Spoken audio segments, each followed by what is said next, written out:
Hello, and welcome to the Planning Your Qualtrics Survey training module. I am Paul Byrne, Research Data Services Librarian at Syracuse University Libraries.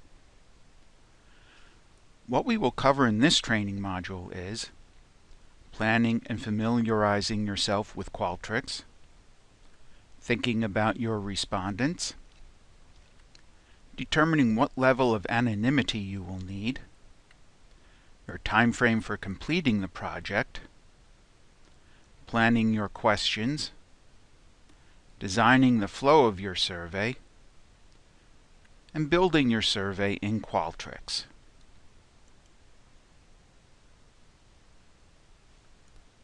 Let's talk about Qualtrics in general. First, it is very important that you thoroughly familiarize yourself with what Qualtrics does and how it does it before you start designing your survey. Be sure to watch the introductory videos on the Qualtrics website, as well as the other videos on the topics specific to what you will need to do. You should also create a dummy survey using the various options you think you'll need, just to try them out. You can always delete the survey and its accompanying data later on. You should plan your survey and design your questionnaire before you start entering it into Qualtrics. Don't try to learn Qualtrics as you are building your survey. This would be like learning to drive while you are going to the grocery store. You won't be able to accomplish either task in the best manner possible. Be sure to test your survey several times.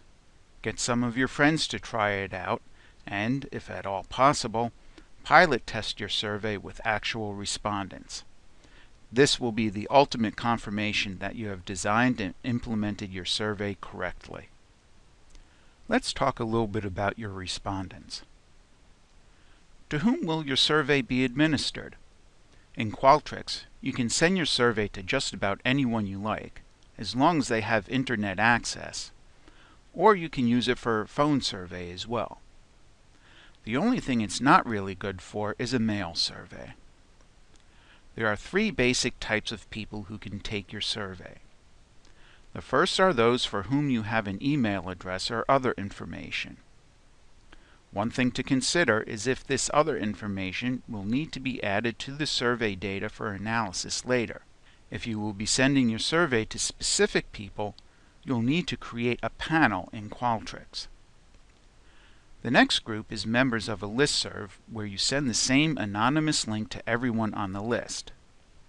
This is kind of a cross between a completely anonymous survey and one sent to specific people, in that you have a specific group of respondents, but do not know who has responded or how they have responded. Finally, you can distribute your survey to anyone by putting an anonymous link on a web page and allowing anyone who wants to respond to your survey. The next question you need to answer is how many complete surveys you need. You also need to determine what constitutes a complete survey. Since not all respondents will answer all questions, you need to decide how many questions they need to answer to be able to call that a complete survey. Remember, some questions are more important than others, so if they don't answer a critical question, then it may not be a usable survey. You also need to decide if you will close the survey once you reach that goal, or continue to collect data until a particular date. And you especially need to decide what to do if you do not get a sufficient number of respondents by a certain date. Will you extend the deadline? Will you try to find additional respondents? Or will you simply use what you have? Your respondents will also expect some level of privacy. This can be in the form of promising confidentiality, where you know how the respondent answered each question and promise that unauthorized persons will not have access to the data, or in the form of anonymity, where even you do not know who has responded or what the respondent's answers were. It is very important that you decide early on what level of anonymity you will need, as this will impact what data are collected.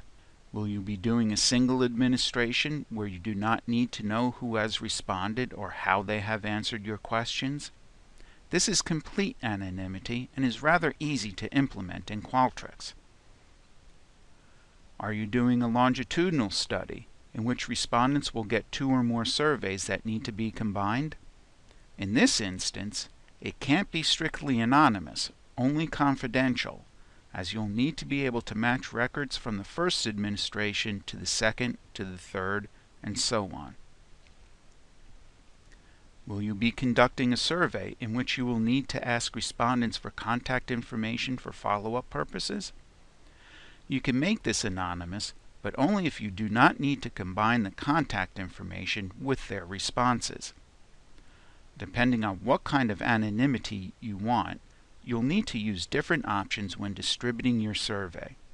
These options can have a profound effect on what data are collected, so be sure you know exactly what you will end up with before you start.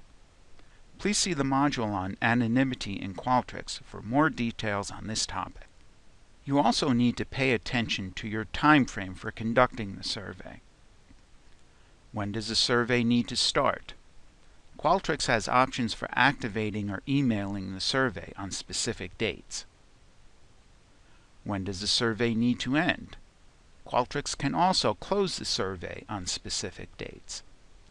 Will you allow your respondents to complete the survey over several sessions? If so, how many? How long from the time they start will they have to finish? Will you send reminders? How often and when? Let's talk about some options related to question content. Qualtrics allows you to use the answer to one question to provide content for or manipulate the content of following questions. Using this option will require your questions to be in a certain order, which may impact your results. Qualtrics also allows you to create a list of respondents, called a panel, to which you can add extra data which will be included in the survey data file. This extra or embedded data can also be used to provide content to question text and possible responses. By default, Qualtrics numbers the questions Q1, Q2, Q3, and so on. The variables in the resulting data file are also named in this manner. If you have computer code such as SPSS or SAS with specific variable names, then you will want to change the names in Qualtrics to make the output easier to use. See the module on variables and values in Qualtrics for more detail on this. Let's discuss some considerations regarding question order. Will all of your respondents answer all questions, or will some need to skip some questions? Qualtrics makes it easy to accomplish this, but there is more than one way to direct the respondent through the questionnaire, such as using display logic and skip patterns. You need to be familiar with which method to use and when to use them. Do you plan to randomize the order of the questions or the possible responses to a question? Sometimes you would like to display questions in a different order for each respondent to mitigate any order effects. Qualtrics can do this for blocks of questions, individual questions, and for the possible responses to individual questions.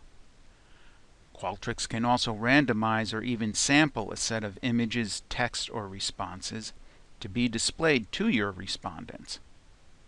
You want to be sure that your images or text display properly before you start building in any randomization or sampling, since if you need to change the image, then you'll have to do the randomization or sampling over again.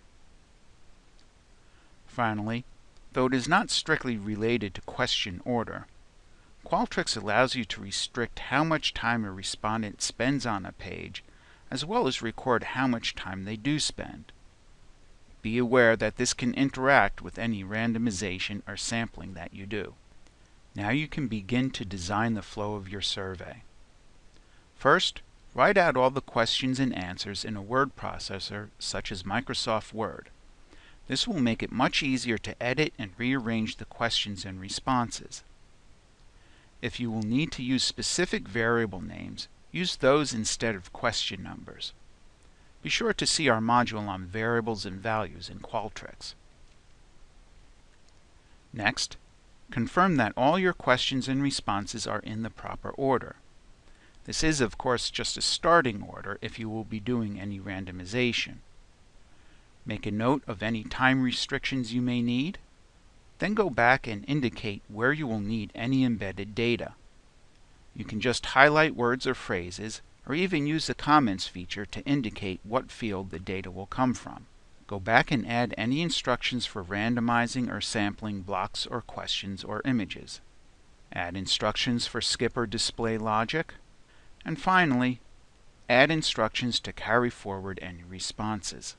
Be sure to keep in mind how all of this may interact with any randomization you have previously built in. Now let's talk about building your survey in Qualtrics. First, make sure that you have your panel or embedded data as well as any images or text you need to show your respondents already loaded. You won't be able to randomize or link questions back to any of this information unless it is already in Qualtrics. Next, enter your questions and responses in the same order as you did when you designed the flow. Change variable names and response codes as you enter the questions. And finally, test your work. Take the survey yourself, several times. Have some of your friends try it, and if at all possible, conduct an actual pilot test with real respondents. So in conclusion, planning is the key to the success of your Qualtrics project. Develop your questionnaire and flow before you start building it in Qualtrics. And finally, test, test, test. Make sure your survey works as you expect it to. Thank you. We welcome your comments and suggestions. Our contact information can be found on the web page.